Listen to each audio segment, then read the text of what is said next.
All right, let's get right into it. The date is March 28, 2026.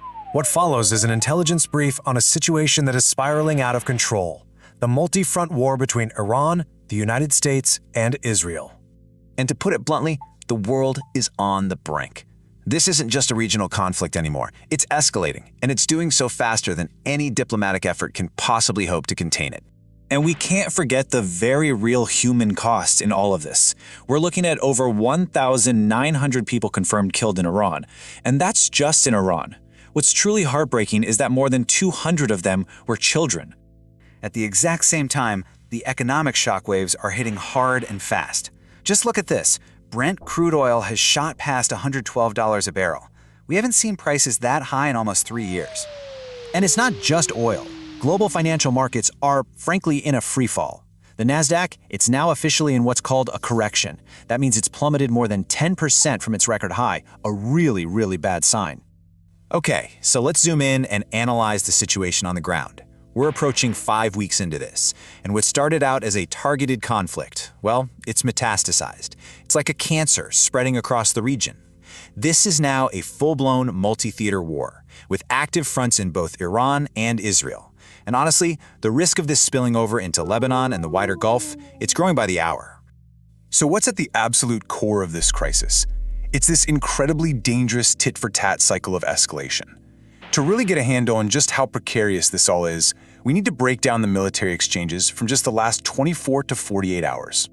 All right, so look at this. On one side, you have Israeli and U.S. forces really ramping up their air campaign. They've just hit some absolutely critical spots in Iran's nuclear program. We're talking the Yazd uranium facility and the Khandab heavy water complex. They also went after industrial sites tied to the IRGC. Now on the other side, Iran's retaliation? It's been both swift and severe. The IRGC launched ballistic missiles at Tel Aviv, and there are reports they used cluster warheads. They've also expanded their attacks to Kuwait, the UAE, and Saudi Arabia. And here's the real game changer. They've started blockading ships in the Strait of Hormuz.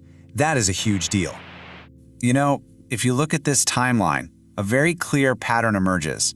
These strikes on Iran's nuclear sites, they are not random at all.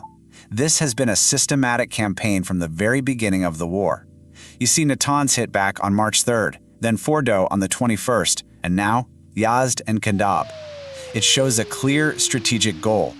But here's the really unsettling part. The UN's own atomic chief is warning that even an all-out war might not be enough to completely wipe out Iran's nuclear program. And if you want to understand just how dangerous things have become, just read this quote. "The equation will no longer be an eye for an eye." That came directly from Iran's IRGC aerospace commander right after those nuclear sites were hit. This isn't just rhetoric, it signals a massive shift in their strategy. They're essentially saying, we're done with proportional responses. From now on, we hit back harder. Now, obviously, what happens on the battlefield doesn't stay on the battlefield. These actions are creating a massive global shockwave. Think of it like a stone thrown into a pond. The ripples are spreading everywhere, hitting the entire world economy and kicking off what might be the biggest energy security challenge we've seen in a very long time. And you can see that shockwave hitting Wall Street right now. This has been its absolute worst week since this whole war started. The big indexes, the Dow, the S&P 500, the Nasdaq, they're all down more than 7% for the month. We haven't seen a losing streak this long in almost 4 years. The reason? Investors are terrified of those soaring oil prices and the inflation that's sure to follow. And here's the reason for all that panic. Boiled down to one chart, Iran's actions in the Strait of Hormuz have, just like that, taken 20% of the entire world's oil supply off the market. Let that sink in for a second. We're talking about over 10 million barrels per day.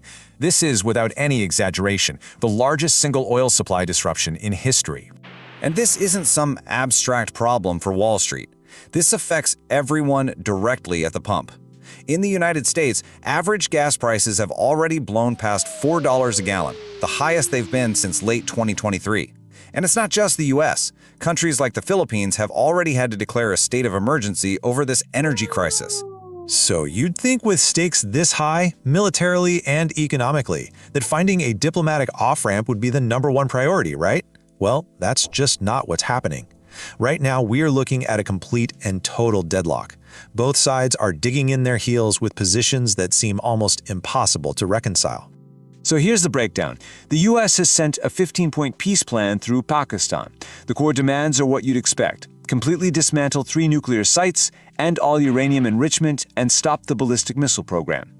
Iran's response? They've publicly called these demands unreasonable and have hardened their own negotiating stance, which makes any near-term talks look increasingly unlikely. Now, it's not totally hopeless. Despite that deadlock, some countries are trying to bridge this gap. Pakistan, Turkey, and Egypt are all actively trying to mediate, pushing for actual in-person talks to happen maybe as soon as this weekend. But, and this is a big but, as of this briefing, neither the US nor Iran has even confirmed they'll show up. And to make matters even more complicated, we're starting to see cracks appear in the US-Israel alliance. Reports are indicating that US Vice President Vance has privately chided Prime Minister Netanyahu for, quote, overselling the chances of regime change in Iran. When you and your closest ally don't agree on the end goal of a war, well, that can seriously affect your strategic coordination moving forward. All of this brings us to the immediate future, which is now completely dominated by a single critical date. The next 9 days are, essentially, a countdown to a potential tipping point in this entire conflict. And here it is, the date everyone is watching, April 6th. Why is this so crucial? Because that is the deadline the US has set for Iran to reopen the Strait of Hormuz. If there's no deal by then, the US has indicated it will resume and expand its strikes on Iran's energy infrastructure. If that happens, you can forget $112 oil. We could see prices soaring past $130 a barrel. So let's just break down this critical path ahead. Today, we expect Iran's so-called heavy retaliation for the recent nuclear strikes.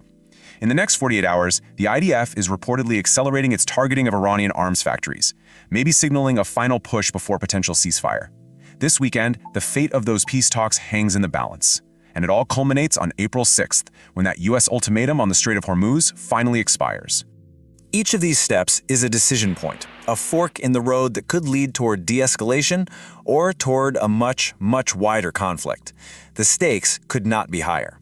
The next few days may very well determine whether this remains a regional war or becomes a full-blown global crisis.